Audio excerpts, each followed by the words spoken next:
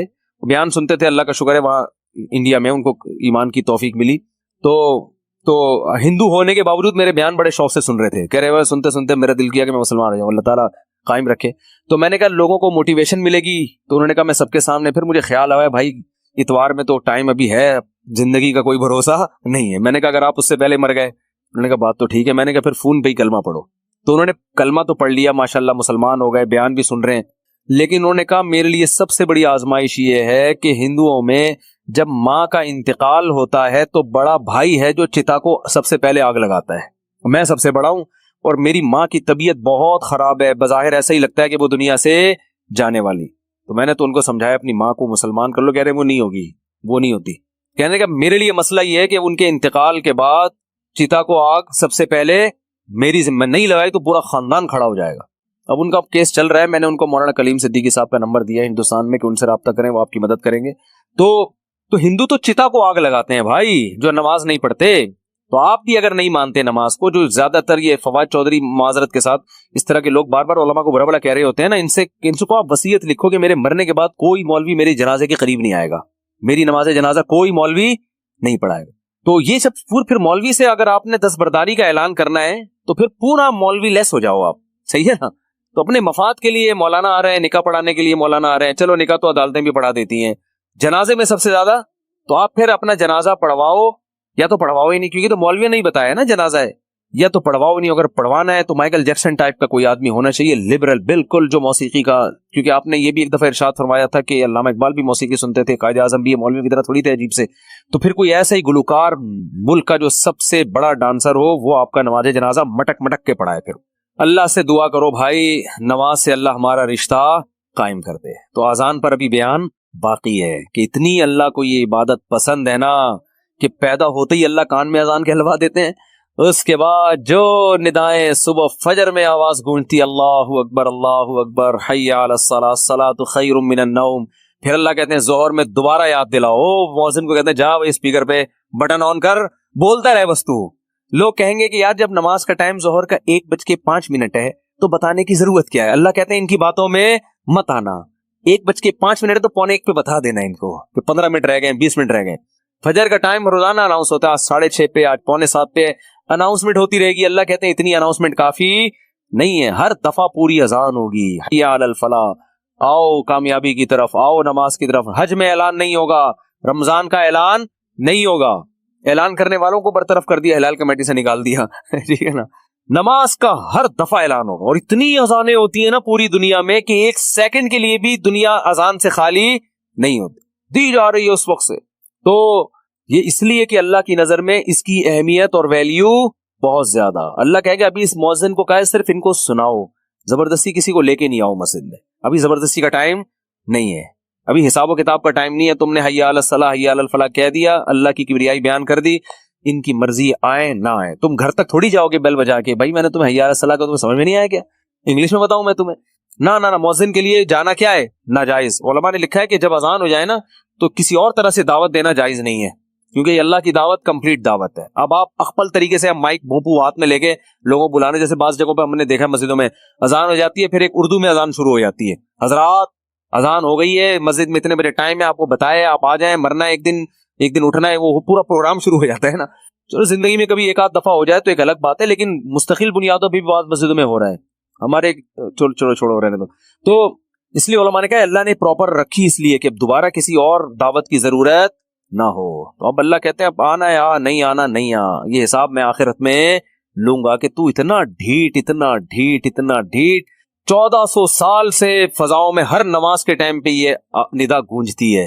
نہ سردیوں میں اس میں ناغا ہوتا ہے، نہ گرمیوں میں ناغا ہوتا ہے، نہ راتیں لمبی ہوں تو ناغا، نہ راتیں چھوٹی ہوں. حتیٰ کہ سفر میں بھی اذان کا حکم ہے، اذان کہو، پھر جنگل میں اکیلے نماز پڑھو اذان کہو. یہ ایسی اللہ کو ندا پسند ہے بھائی، یاد دہانی لازمی کراؤ. تو اس لیے بھائی یہ اس بار دعوت، اذان کی اہمیت نہیں پتہ چلتی، اس سے نماز کی اہمیت پتہ چلتی ہے. تو عزم کرو زندگی میں کچھ بھی ہو جائے نماز قضا نہیں کرنی. جو جماعت کی نماز کے عادی نہیں ہے وہ کم از کم اتنا کر لیں کہ پہلا اسٹیپ یہ ہے کہ قضا نہیں ہونے دینا کسی صورت میں. پھر اگلا اسٹیپ کیا ہے؟ جماعت نہیں چھوڑنی کسی صورت میں. وہ جماعت اصل تو نماز ہے ہی جماعت. اپنے لیے سخاوت ہونی چاہیے, دوسرے کے لیے قناعت ہونی چاہیے. ہمارے ہاں معاملہ کیا چل رہا ہے؟ الٹا. تو قرآن کہتا ہے کہ ہمارے نیک بندے اللہ کی راہ میں مال خرچ کرتے رہتے ہیں تثبیتا من انفسہم, اپنے نفس کی اصلاح کے لیے, اپنے دل سے دولت کی محبت نکالنے کے لیے. اپنے اوپر بھی خرچ کریں, اپنے رشتہ داروں پہ بھی. سب سے پہلا حق کس کا ہے؟ رشتہ داروں کا. آج اپنے اوپر خرچ کرنے کے لیے تیار نہیں ہے, حیرت اس پر ہوتی ہے. کنجوسی کی انتہا ہے یا نہیں ہے؟ پھر جو اپنے اوپر خرچ کرتے ہیں لوگ ان پہ انگلیاں اٹھا رہے ہوتے ہیں. اس کے پاس گاڑی کہاں سے آئی, اس کے پاس یہ کپڑے کہاں سے آئے, یہ کہاں سے آیا, وہ کہاں سے آیا. بھائی ہر آدمی تو ضروری نہیں کہ کنجوس ہونا, بعض لوگوں کو اللہ دیتا ہے تو وہ خرچ کرتے ہیں. آج اپنے اوپر خرچ کرنا بھی ایک مصیبت بن گیا ہے. عربی میں دو لفظ استعمال ہوتے ہیں, ایک ہوتا ہے شحیح اور ایک ہوتا ہے بخیل. بخیل کہتے ہیں جس کی جیب سے دوسرے کے لیے روکڑا نہ نکلے, اور شحیح کہتے ہیں اپنے لیے بھی نہیں پیسے نکلتے. وہ چائنا والوں کی طرح قبر میں لے کے جاتا ہے.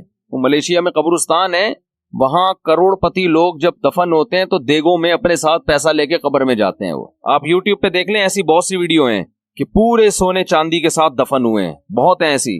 ہمیں ہمارے نبی نے فرمایا صلی اللہ علیہ وسلم, دنیا مسافر خانہ ہے, میری مثال اس سوار کی طرح ہے کراکب استظل تحت شجرہ. ایک مسافر سفر کرتے کرتے درخت کے نیچے لیٹ گیا ہو, تھوڑی دیر سستانے کے لیے, آرام کے لیے, اس کے بعد اس نے موو کرنا ہے یہاں سے. بھائی ہم کروڑوں سال سے نہیں تھے, لاکھوں کروڑ, یہ دنیا بنے ہوئے تو پتہ نہیں کروڑوں سال ہو گئے. آدم علیہ السلام کو آئے ہوئے ہزاروں سال, نوح علیہ السلام 950 سال تو خالی تبلیغ کی ہے انہوں نے. ہماری اوقات کیا ہے؟ جمعہ 8 دن ہوئے ہم لوگ کو دنیا میں آئے ہوئے, اور جانے میں بھی تھوڑے دن رہ گئے ہیں بس. گھبرائے نہیں, آپ نے گھبرانا نہیں ہے. تو یہ میں آپ کو ڈرانے کے لیے یہ باتیں نہیں کر رہا کہ آپ کہیں یار جمعہ 8 دن نہیں اور 4 دن رہ گئے جانے میں. یہ حقیقت ہے. موت سے ڈرنے کا فائدہ نہیں ہے, موت سے دوستی لگانے کا فائدہ ہے. دیکھو جس ڈاکو نے پیچھا کرنا ہی ہو, آپ کسی محلے میں رہتے ہیں, آپ کو پتا چل گیا یہاں ایک بندہ میرے پیچھے پڑا ہوا ہے, میری ہاتھ دھو کے مارے گا وہ مجھے یا مجھے پکڑے گا, تو آپ محلہ تبدیل کر لو گے. کیا خیال ہے کہ بھائی اس دہشت گرد کو تو محلے سے نکالا نہیں جا سکتا, خود ہی محلہ تبدیل کر لو. جیسے ہی آپ نے محلہ تبدیل کیا وہ دوسرے محلے میں پہنچ گیا, پھر وہ آپ تیسرے محلے میں گئے وہ وہاں پہنچ گیا. اب آپ بھاگ بھاگ کے تھک گئے مگر وہ آپ کا پیچھا نہیں چھوڑ رہا, تو پھر آپ کیا کرو گے؟ وہی کرو گے جو امریکہ افغانستان میں کر رہا ہے, مذاکرات کی دعوت دو گے. آپ کیا کرو گے؟ بولو بھائی قطر مذاکرات ہوں گے. یار بیٹھو آؤ, وہ تو کہہ رہے تھے 20 سال پہلے یہ کر لیتے مذاکرات, لیکن چلو دیر آئے درست ہے. وہ کہے گا آؤ بیٹھو مذاکرات کرتے ہیں. تو آپ بھی یہی کرو گے نا اس ڈاکو کے ساتھ کہ بھائی تمہیں کیا مسئلہ ہے, میری جان کے پیچھے ہاتھ دھو کے کیوں پڑ گئے ہے, آؤ بیٹھو, پیسے چاہیے, کیا چاہیے تمہیں. تو آپ مذاکرات کے ذریعے کمپرومائز کی بولو کوشش کرو گے کہ یار اس سے جان چھڑانا مشکل نہیں ہے, فل ٹینشن ہے یہ آدمی, بیٹھ کے کچھ ٹاک شاک کر کے کچھ باتیں کر کے کچھ دوستی لگاتے ہیں, دشمنی ختم کرتے ہیں. آخری نتیجہ یہ نکلے گا کہ نہیں نکلے گا؟ تو قرآن کہہ رہے کوئی عام ڈاکو تمہارے پیچھے کیا لگے گا, انما تکونوا یدرککم الموت, موت جیسے تمہارا پیچھا کر رہی ہے نا, پیسے دنیا میں پولیس کسی کا پیچھا نہیں کرتی, سمجھ رہے ہیں, وہ بھی ایک وقت کے بعد آ کے چھوڑ دیتی ہے. موت ایسا پیچھا کر رہی ہے, یدرککم الموت, قرآن کہتے ہیں موت ایسے پکڑے گی تمہیں, آ کے ادراک کرے گی تمہارا. وہ جس دن سے پیدا ہوئے ہیں اسی دن سے پیچھے پڑی ہوئی ہے, اور اس نے بہت کوشش کی ہم کو قبر میں اتارنے کی. بچہ جب پیدا ہوتا ہے کئی حادثات اس کی زندگی میں آتے ہیں, بچ جاتا ہے, کئی بیماریاں حملہ کرتی ہیں, بچ جاتا ہے, جوانی میں آتا ہے, کئی دفعہ حادثے ہوتے ہیں, بائک سے گرا, ایکسیڈنٹ ہوا, یہ ہوا, وہ بچ گیا. وہ تو اس وقت سے اڑنگیاں دینے کی کوشش کر رہی ہے. اڑنگی سمجھتے ہیں, جب ہم اسکول جاتے تھے نا تو ایک دوسرے کو اڑنگی دیتے تھے ہم. اب تو بچے اسکول بھی ایسے تمیز سے جا رہے ہیں, تمیز سے آ رہے ہیں, کوئی نہ اڑنگی نہ کوئی شرارت, تو ان میں کوئی صلاحیت ہی پیدا نہیں ہو رہی, ایسے ممی ڈیڈی ٹائپ کے بچے نکل رہے ہیں. ہمارے دور کے اسکول تھے, مزہ آتا تھا اسکول میں, اتنا بھاری بھرکم بیگ لٹکا کے اسکول جاتے تھے, ساتھ والے کو شرارت ہوئی, تھوڑا سا آگے گئے, اس نے تھوڑا سا ٹانگ میں یوں کیا, جو نا آگے گرے, پھر ہم بدلہ لینے کے پیچھے پڑے ہوئے تھے, اب ہم بھی اڑنگی دیں گے. راستے میں ہی پھڈا ہو رہا ہے, گتم گت مار رہے ہیں ایک دوسرے کو, پھر سلو ہو رہی ہے, پھر جا رہے ہیں. اس طرح سے ہم پونے گھنٹے میں اسکول پہنچتے تھے. پھر لیٹ ہونے کی وجہ سے پی ٹی ماسٹر کھڑے ہوئے ہوتے تھے وہاں پہ, ان کے سامنے ہاتھ پہ اب ڈنڈے کھاؤ, لیٹ کیوں پہنچ, اس سے ہاتھ مضبوط ہوتے تھے. حقیقت ہے نا. تو شوز اتارتے تھے ایک دوسرے کے, بھائی شوز پہنے ہوئے نا, پیچھے اس کے تھوڑا سا پاؤں رکھے ہیں, خود ہی اتر جائیں گے, آپ کو اتارنے کی ضرورت. اب وہ بیٹھ کے جو ہے نا شوز کو صحیح کر رہا ہے, پھر لڑائی ہو رہی ہے, پھر بڈا ہو رہا ہے. ایک بچہ کافی دیر سے نا اس کا ہاتھ نہیں جا رہا تھا گھنٹی پہ, ایسے اچھل اچھل کے کوشش کر رہے, ایک بڑے میاں گزرے, انہوں نے بجا دی گھنٹی, اور بچے سے پوچھا بیٹا ہاں بتاؤ کیا کہہ رہے ہیں, بھاگو. اب کیا کرو, جو کام میں کر رہا تھا مجھ سے ہوا نہیں, آپ نے کر دیا, اب کیا کرنا ہے, بھاگو. یہ ہوتے تھے پہلے کے بچے. اب وہ ویڈیو گیم کھیل کھیل کے بچوں کی صلاحیتیں برباد. خیر, تو جب جیب سے پیسے نکلیں گے, نکلتے رہیں گے, نکلتے رہیں گے, نکلتے رہیں گے, تو دل سے دنیا کی محبت ختم ہوگی. او بھائی مسافر خانہ ہے, سفر کے دوران اگر آپ کو کچھ پیسے ملے ہوئے ہوں اور آپ کو پتا ہو کہ یہ ٹرین سے اترتے ہی واپس لے لیے جائیں گے, تو آپ کوشش کرتے ہو کہ اترنے سے پہلے ہی سارے کھا پی کے ختم کر دو. ایسا ہوتا ہے کہ نہیں ہوتا؟ تو بھائی ادھر قبر میں جاتے ہی یہ کفن میں جیب ہوتی ہے نہیں ہوتی نا جیب, تو آگے خالی ہاتھ جانا ہے. بچوں کی فکر کرتے ہیں لوگ بہت زیادہ, بچوں کا کیا ہوگا, بچوں کے لیے کچھ بنا بنو کے تھوڑا بہت کر دو بس, اور پھر بے فکر ہو جاؤ, دماغ کو ہٹاؤ ہر ان کاموں سے. اللہ نے کچھ وسائل دیے تو تھوڑا بہت بچوں کے لیے, بہت زیادہ اس میں بھی ٹینشن نہ لو. بچہ 2 ہاتھ 2 ٹانگیں لے کے پیدا ہوتا ہے, وہ خود بھی تو کمائے گا, اللہ نے اس کو بھی تو کمانے کی صلاحیت دی ہے. اور بچے کو بھی یہ بتا دو کہ مسافر خانہ ہے, یہ یہاں ہمیشہ رہنا نہیں ہے, جب میں جاؤں گا تو کون سا یہاں پڑا رہے گا, تو اس کو بھی یہ بتا دو یہ مسافر خانہ ہے, یہ رہنے کی جگہ نہیں ہے. وہ میں اپنے چھوٹے بچوں کو صبح سحری کے وقت یہ سمجھا رہا تھا نا کہ دیکھو ہم سب نے مرنا ہے. بچوں میں نا یہ باتیں بار بار دماغ میں, بہت چھوٹے بچے کے تو نہ ڈالیں, وہ بعض دفعہ ڈر بھی جاتا ہے, لیکن ہنستے کھیلتے ان کو یہ باور کراتے رہیں کہ دیکھو ہم نے جانا ہے, یہ دنیا رہنے کی جگہ نہیں ہے. یہ چیزیں آج والدین بتاتے نہیں ہیں. تو میں بچوں کو لے کے بیٹھا ہوا تھا, چند دن پہلے کی بات ہے, میں بچوں سے کہہ رہا تھا دیکھو بچوں سب نے جانا ہے, سب سے پہلے ہو سکتا ہے میں جاؤں. تو ایک چھوٹی بچی کہتی ہے بھائی ابو منہ سے نا باتیں اچھی نکالنی چاہیے, انسان کو منہ سے کیا کرنا چاہیے, باتیں اچھی نکالنی. مجھے ہنسی آ گئی, میں نے سوچا اس کو یہاں بٹھا دیتا ہوں کہ اب آپ نصیحت کرو, ہم سامنے بیٹھتے ہیں جا کے. بچے آج کل بہت ڈیڑھ ہوشیار قسم کے پیدا ہو رہے ہیں, تو بچوں کو جب کہنا کہ منہ سے باتیں اچھی نکالنی چاہیے, کیا موت کی باتیں ہیں, تو بولو بیٹا یہی اچھی باتیں ہیں, منہ سے زندگی کی باتیں اچھی نہیں ہیں. تو میں یہ کر رہا تھا, جس ڈاکو نے آپ پہ پنجے گاڑنے ہی ہیں, پکڑنا ہی ہے, تو اس سے مذاکرات کر کے دوستی لگا لی جائے نا. تو موت ایک ایسا دشمن ہے جو کسی قیمت پہ آپ کو معاف نہیں کرے گا, تو اس سے بھاگ نہیں سکتے, اس سے دوستی لگائی جا سکتی ہے. موت سے باتیں کیا کریں بیٹھ کے, بھائی کوئی مسئلہ نہیں ہے, جہاں تم نے اتنے لوگوں کو قبر میں اتارا مجھے بھی اتار دینا, تو لیکن آپ چاہتی کیا ہو مجھ سے, ٹھیک ہے نا, پرابلم کیا ہے آپ کے ساتھ, میں تو تیار ہوں گلے لگانے کے لیے. تو موت کہے گی کہ دیکھ میں جب کسی کو پکڑتی ہوں نا, تو کسی سے کو دوست بن کے پکڑتی ہوں اور کسی کو دشمن بن کے. جس کا عمل اچھا ہو, موت اس کے لیے ایک محبوب کو محبوب سے ملانے کا